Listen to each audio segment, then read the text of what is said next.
rid of this, and if I get rid of it, I don't know what it is, so I can't go back to it. So if I said, okay, we're going to run something new I'm going to clear the counter, I go to the main, and it's going to program a new job. If you do the same job over and over, you can store programmed jobs. Mm-hmm. I don't. So for me to crease, you've got one, say, if it was 8.5 by 11, I would start at 5.5 or 6. What I mean is, I got that. Then I say, oh, maybe I want another crease. Maybe it's a big sheet of paper sewn. That's going to be 20, which it isn't, obviously. But that'll give you the 2 creases. Yeah, that'll give you, so say, no, what do I keep doing that for? Clear. So I want to do 9. If you want another one, sometimes you do thirds. For whatever reason, just go next. You can do 3, 4. So you can do 3 creases. You can do you can do more. It's however many you need, and then when you're done, you can just say, okay, I'm done. Do I want to strike it? I never do. Then you can run a test page. And, it's like anything else. It's like a folder. It may be 8.5 by 11, but it's slightly off. So instead of 5.5, you'd make it 5.51 or 5.52. And then it just moves it up a little bit, so you've got it where you want it. Because everybody cuts, and, you're not exactly super perfect where you're cutting. And that's how this kind of thing works. And it is friction-free. We always would set...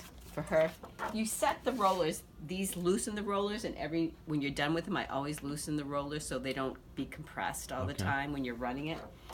So you Dave does it very well. He takes a very long one of your papers. Like if this is what I'm doing, he would take something I've thrown away,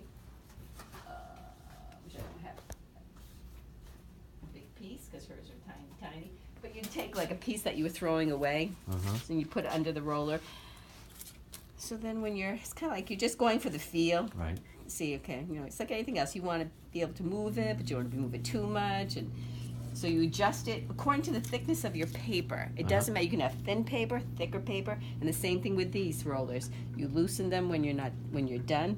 They come up or down, and then you do the same thing. You kind of, you've got that long piece of paper. He'll stick under there, and then he'll go, okay. And he'll play with it back and forth. And you just want to feel. Sure. And when that's done, you go, okay, so then it's set. It does feed from the top down.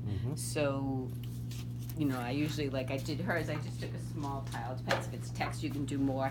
But you just kind of jog it and then feed it, and it'll take it. Right. I don't want to do it because I have set up something different. Sure. But it's pretty easy. These come off.